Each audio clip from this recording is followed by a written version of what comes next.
Bonsoir à toutes et à tous, bienvenue dans VO, l'émission cinéma du campus. Aujourd'hui, l'émission va être consacrée à la question de l'alimentation dans le cadre du festival Histoire et Cité Nourrir le monde.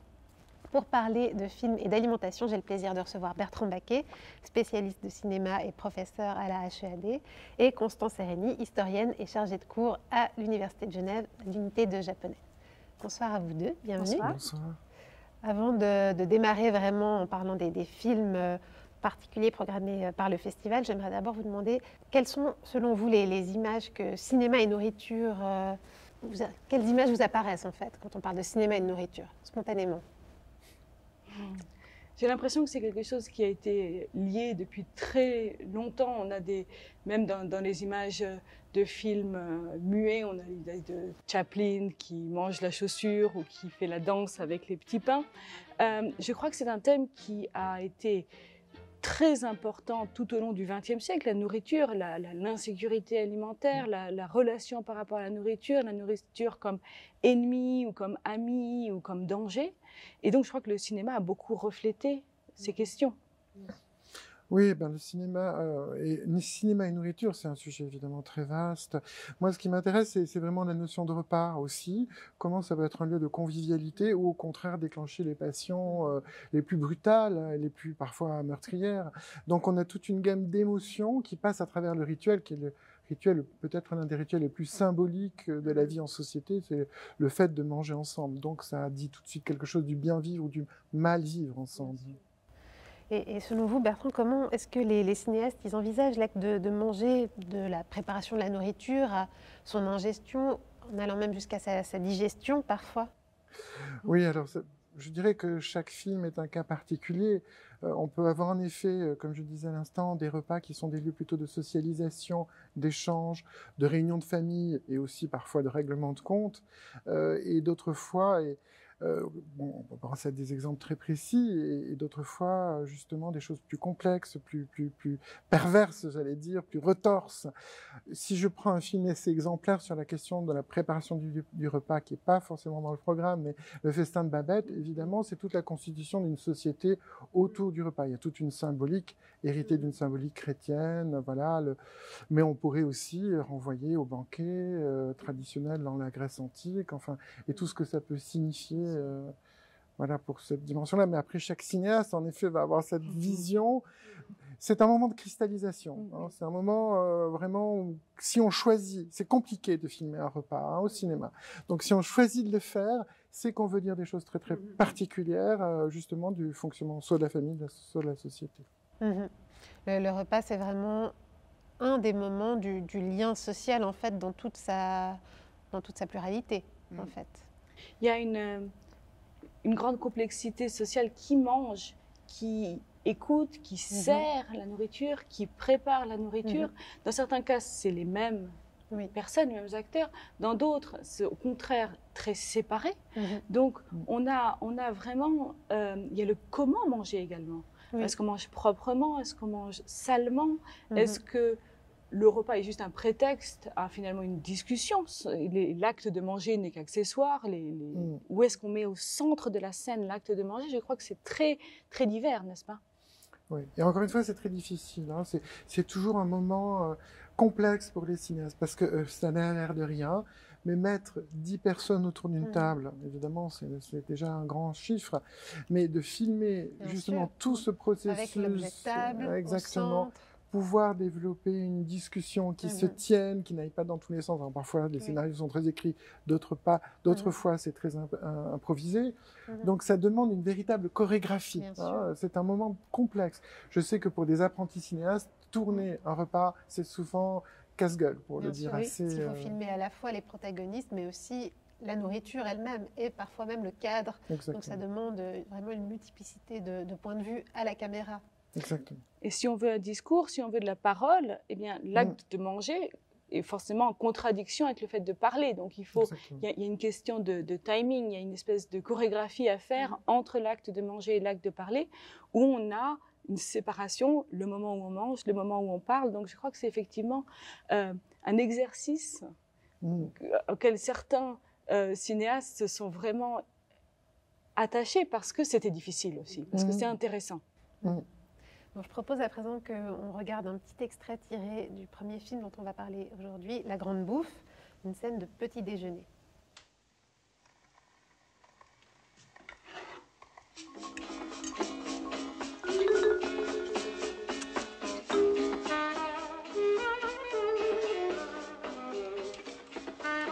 Une bonne tasse de chocolat vers 11 heures ouvre l'appétit pour le dîner. Qui a écrit ça? Brière Savarin. Bah, vaffanculo, sai tutto. Sa tutto. Oui. Qu'est-ce qu'il y a là?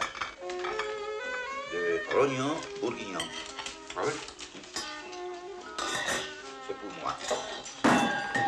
Merde alors, c'est toujours comme ça. Il est très beau, elle. Très sexuel.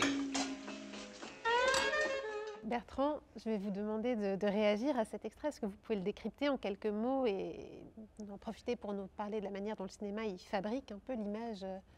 Oui, alors, il faudrait parler aussi de La Grande Bouffe. C'est un film quand même très particulier, il faut le rappeler, qui a fait scandale au moment de sa sortie, parce qu'au fond, c'était un coup de poing ou un coup de fusil dans le ventre de la bourgeoisie. Hein. On est quand même dans les années 70, post-68, on règle ses comptes avec tout un monde. Et là, on voit 4 personnages qui décident de manger jusqu'à la mort. En fait, l'idée, c'est qu'ils vont se suicider en mangeant.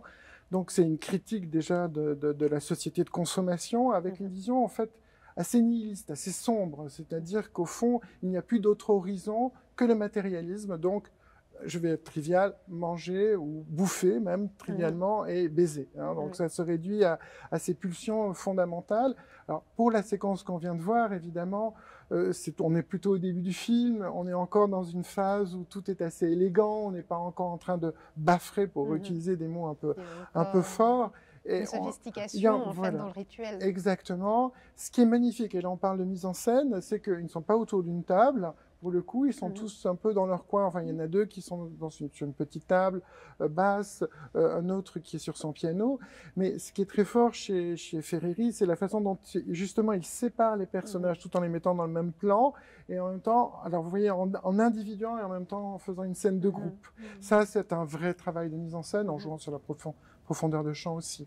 Mais ce qui me frappe, pour parler de l'ensemble du film, c'est en effet cette volonté à travers ce rituel d'autodestruction. C'est comme s'il n'y avait plus d'autre horizon possible que la simple matérialité de manger, de boire, jusqu'à ce que ça signifie au niveau aussi du corps. Hein. C'est-à-dire que on a des scènes de vomi, on a des scènes assez triviales. Voilà, donc là, c'est tout le chemin d'aliment pour le coup, hein, de son apparente sensualité jusqu'à sa plus grande trivialité. Il y a quelque chose de très physiologique en fait dans la manière dont Ferreri il suit un peu le parcours de ces personnages, mais aussi des aliments qu'ils vont ingérer. Il y a toujours quelque chose qui part d'une surface qui a l'air propre, élégante, appétissante dans le cas de la nourriture, et qui va vers quelque chose de beaucoup plus organique et primaire et primal même à la fin. Et c'est pour ça que la vision est finalement très sombre et très, j'allais dire très glauque. Hein, mais c'est aussi ce règlement de compte avec cette bourgeoisie qui n'a au fond d'autres plaisirs que des plaisirs finalement assez triviaux. Ce qui est intéressant, c'est que dans le film, les femmes, les prostituées qu'on voit apparaître, qui sont plutôt les femmes du peuple, elles n'acceptent pas ce chemin de destruction. Au contraire, elles ont une pulsion de vie qui les interdit d'aller jusque-là.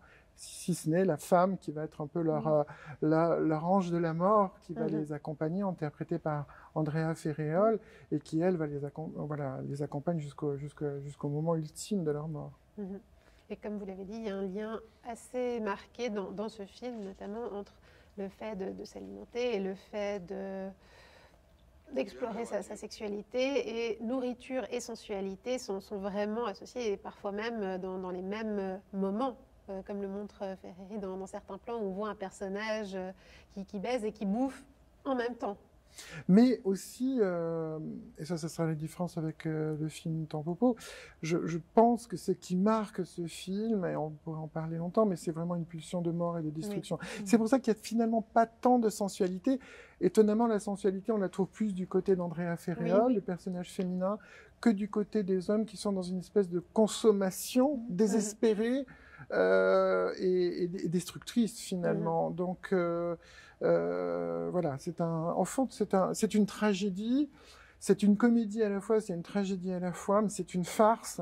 Et c'est la fin d'un monde aussi, parce que c'est la fin aussi de ce monde bourgeois. D'une opulence, en fait, matérielle. Voilà, exactement. D'ailleurs, on voit que dans ce film, il y a tous les décors, en fait, tous les cadres de l'alimentation qui sont représentés, depuis les espaces de préparation, les cuisines, jusqu'aux espaces des repas d'ingestion ou le salon qu'on voit dans l'extrait, et même les toilettes. Jusqu'aux toilettes qui explosent au cours du film. Même la livraison de la viande, de la carcasse même. On voit vraiment de la carcasse aux toilettes, le chemin Exactement.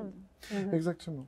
Certains cadres sont particulièrement récurrents quand même pour traiter de l'alimentation dans les films, que ce soit dans La Grande Bouffe ou dans Tampopo, le film dont on va parler maintenant. Et c'est des espaces de tablés, en fait, convivial, et la cuisine. J'ai l'impression que ce sont les deux décors qui sont le plus représentés dans ces films. Dans Tampopo, il y a plusieurs genres de cuisine. On voit même des sans-abri qui préparent à manger dehors ou qui préparent des vins dehors en faisant des mélanges un peu alchimiques de différents restes de fonds de poubelle. Mais l'endroit finalement le central, c'est la cuisine de l'héroïne de Tampopo, qui est une cuisine typique pour ce type de restaurant de l'Amen, c'est-à-dire qu'en fait la cuisine est dans la salle, ce qui est peut-être un petit peu différent de la façon dont on pense à un restaurant traditionnel français où la cuisine est en arrière. La cuisine est derrière le banc où on mange en fait. Donc la personne, on voit le cuisinier, la cuisinière en train de travailler et ça participe du plaisir. Dans ce type de petit établissement japonais. On mange les ramen comme cela, on mange aussi les sushis comme cela, c'est-à-dire qu'on voit le maître sushi prendre le riz, le modeler, le poser, le poisson dessus. Dans les plus grands, il le donne de la main à la main, au-dessus de cette espèce de bar sur lequel on mange. Et c'est une proximité, c'est peut-être une relation un peu différente à la cuisine. Il y a une espèce d'honnêteté, c'est-à-dire qu'on ne peut pas cacher une cuisine qui serait sale ou crapuleuse derrière, puisqu'elle est devant.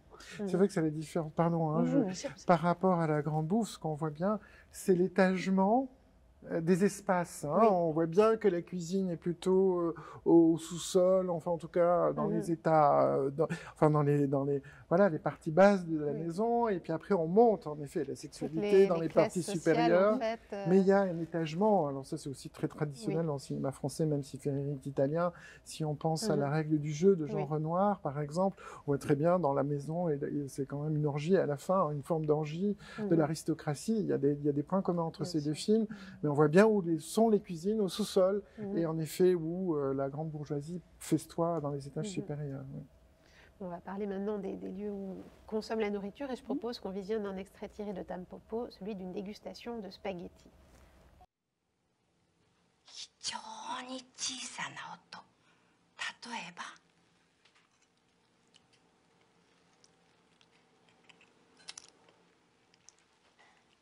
これぐらいの音でも外国では絶対に許されないのです。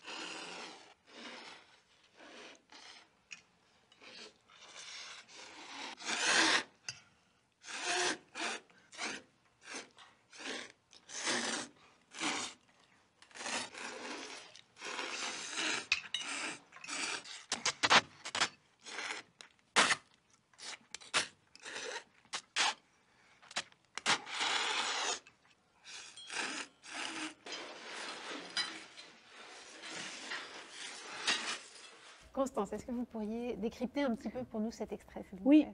Alors, c'est un extrait qui ne se passe pas du tout donc, dans l'histoire principale, qui est donc l'histoire de l'héroïne. C'est elle qui s'appelle Tampopo, donc ça veut dire pissenlit, en fait. Tampopo, c'est une fleur sauvage.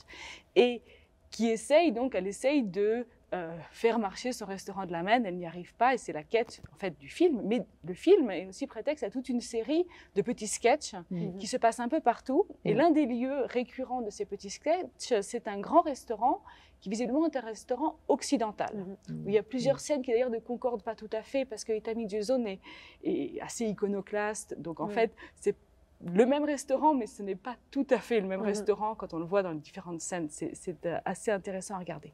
La scène donc qu'on vient de voir se passe dans ce restaurant qui est un lieu un peu guindé. Les restaurants de type occidentaux au Japon, c'est considéré comme des lieux un peu impressionnants. On doit manger avec le couteau et la fourchette, on n'est pas forcément habitué à le faire. Et on a la sensation qu'il y a toute une sorte de rituel de tabou et qu'on pourrait se tromper, on pourrait ne pas réussir à manger cette nourriture si difficile. Commettre un faux pas. Un faux pas. Et c'est justement le but de la scène, c'est qu'il y a cette dame, donc, c'est l'actrice Okada Makiko, qui a été l'actrice d'Ozu également quand elle était jeune, dans juste ce bref caméo presque. Et c'est une professeure de bonne manière. Elle a autour d'elle toute une série de jeunes filles, visiblement de bonne famille. Et donc, elle enseigne comment manger cette nourriture un peu exotique, un peu difficile. Et elle explique l'un des lieux communs qu'on explique toujours avec la nourriture occidentale au Japon, c'est qu'on ne doit pas faire de bruit. Et pourquoi on dit ça? Parce qu'au Japon, on doit faire du bruit en mangeant. C'est-à-dire que quand on boit du thé, on fait le bruit, on aspire le thé. Quand on mange des nouilles, on aspire les nouilles et ça fait un bruit. Et le bruit est une partie du plaisir et aussi une façon de montrer qu'on est content de ce qu'on mange. Donc, il n'y a pas du tout de tabou. Par exemple, quand une publicité au Japon, on voit quelqu'un boire, on entend le bruit glug glug de quelqu'un qui boit, parce que ce bruit-là est important. Ça montre qu'on est heureux de manger. Et, dit-on au Japon, on ne fait surtout pas le moindre bruit en Occident. Et Itami Juzo, lui, ce qui l'amuse, c'est toujours de renverser tous ces espèces d'interdits. Parce que lui, la nourriture dans Tampopo est quelque chose de joyeux, de simple. Il n'y a pas de règles compliquées à suivre. Il faut l'aimer honnêtement, naturellement. Et donc, cette dame explique qu'on ne doit pas faire de bruit. Et bien entendu, elle est contredite par un authentique occidental qui lui mange comme un cochon et qui donc aspire ses spaghettis avec bruit. Et toutes les jeunes filles, du coup, se rebellent. Elles se disent, mais pourquoi est-ce que j'écouterais cette dame alors que là, j'ai un véritable occidental devant moi et lui, il fait du bruit. Donc, elles essayent d'imiter finalement, jusqu'à ce que la professeure elle-même fasse du bruit, entraînée par cette idée que, alors finalement, serait-ce un faux pas de ne pas faire de bruit? Donc, cette espèce d'inquiétude liée à la façon de manger. Mais du coup, comme je le comprends, il y a une dimension très transgressive, du coup, dans cette séquence. Si vous ne me donniez pas ces clés, je ne l'aurais pas forcément deviné. Oui, parce qu'elles vont contre l'autorité de cette dame qui est censée justement leur expliquer, voilà comment on fait bien, puisque les Occidentaux sont des gens qui sont raffinés, qui tiennent bien, qui sont, en tout cas, dans une certaine image. C'est l'image que cette dame essaye de véhiculer. Et bien sûr, le monsieur qu'on va manger, lui, il ne mange effectivement pas correctement ses spaghettis. C'est pas la façon polie. Mais c'est un vrai occidental. Donc, il y a une contradiction là. Et évidemment, Itami Juzo appuie là-dessus. Puis ça permet de remettre en fait l'alimentation dans son contexte social beaucoup plus large en fait, parce qu'il y a des questions de classe sociale, de genre, de tout type en fait, d'une culture qui sont véhiculées par le prisme vraiment de la nourriture. Dans Tampopo, la question de la classe sociale est omniprésente. C'est-à-dire qu'on voit des gens de toutes les classes sociales manger et on voit finalement assez souvent une transgression. C'est-à-dire la transgression, finalement, c'est d'avoir le plaisir honnête de manger au lieu d'avoir la bienséance ou la politesse superficielle. Par exemple, quand on voit dans le même restaurant, mais dans une autre pièce, un serveur venir demander aux personnes de commander. Ils ne savent pas commander parce que le menu est en français et que les plats sont compliqués. Donc chacun d'entre eux propose une chose, puis le suivant répète la même chose. Et finalement, ce qu'il commande est absurde. Il commande de la bière avec une seule meunière. Enfin, c'est parce que c'est les seules choses qu'ils ont reconnues. Mais en même temps, personne ne pourrait les critiquer parce que ce sont des gens importants. Et il y a un petit secrétaire qui est présent. Et le petit secrétaire, pour une raison qui n'est pas expliquée dans le film, s'y connaît en cuisine. Et donc lui, il commande correctement. Lui, il pose des questions. Au début, on lui dit, même son chef lui donne un coup de pied en lui disant ne dis pas ça. Parce qu'en montrant un savoir que ses chefs n'ont pas, il renverse en fait complètement les hiérarchies. C'est lui qui sait. Ce n'est pas les chefs. Lui, le jeune, l'insignifiant. Et du coup, les chefs sont renvoyés à leur ignorance et leur bêtise. Il y a une forme d'humiliation en fait, parce que le petit secrétaire est plus gourmet et a plus d'éducation sur les traditions alimentaires occidentales. Mais on voit vraiment dans les deux films justement les enjeux sociaux de ces rituels autour de la nourriture. Et tout ce que peut y avoir de transgressif ou, bon, alors c'est le cas de La Grande Bouffe, de plutôt destructeur ou au contraire de valoriser peut-être dans Tampopo. Dans Tampopo, c'est souvent beaucoup plus valorisé. Il y a des scènes vraiment très transgressives. Il y a le sans-abri qui rentre dans une maison, qui cambriole une maison pour préparer un plat à l'enfant, par exemple. On est vraiment, c'est un vol, mais c'est très charmant. C'est une scène qui, justement, rappelle beaucoup Chaplin. Il y a la femme mourante, que son mari demande de préparer un dernier repas. Et en fait, on voit que c'est ce qui lui apporte à elle un bonheur. Elle sourit finalement quand elle meurt. L'ultime élan de vie, c'est de préparer ce dernier repas. Donc, alors qu'on est en train de mourir, de la voir mourir, on continue à manger parce que ce serait un hommage. C'est un hommage à son travail, à ce qu'elle a fait. Et il y a bien sûr le lien dans Tampopo entre nourriture et sexualité.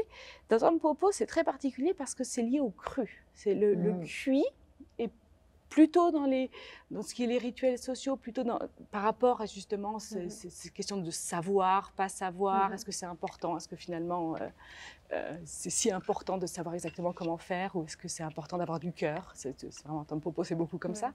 Mais le cru et sensuel. Il y a les deux scènes les vraiment sensuelles. C'est celle où le couple en blanc mange l'œuf cru, où il y a une espèce de moment orgasmique où l'œuf explose dans la bouche. Ils se transmettent d'abord par Ils se transmettent et finalement il explose dans la bouche de la femme qui est comme submergée par le goût du jaune d'œuf. Et c'est une espèce de scène, oui, entre l'ingestion et l'orgasme, les deux sont ensemble. Et ensuite, il y a aussi la très très belle scène où on mange l'huître crue, où c'est une petite pêcheuse qui donne une huître. Et l'homme qui la mange se coupe sur cette huître qui est offerte par cette jeune fille. Et donc, elle lui donne à la main l'huître. Avec ce sang qui coule de sa bouche, il y a une espèce d'image de la perte de la virginité, du don de soi, mais renversé, parce que c'est la jeune fille qui a tout le pouvoir dans cette scène, et c'est lui qui saigne. Donc c'est finalement, c'est une scène qui est très très belle, très sensuelle, mais qui n'est pas du tout noire ou sombre. Mais dans Tampopo, c'est le cru qui est lié à la sexualité. Le cuit est plus social.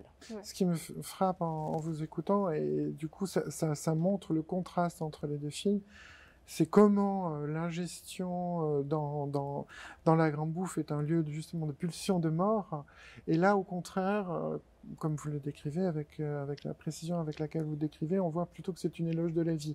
On voit vraiment deux prismes en fait, finalement assez différents, tout en travaillant sur au fond des éléments assez communs, sexualité et nourriture, exactement. Les deux films sont très complémentaires.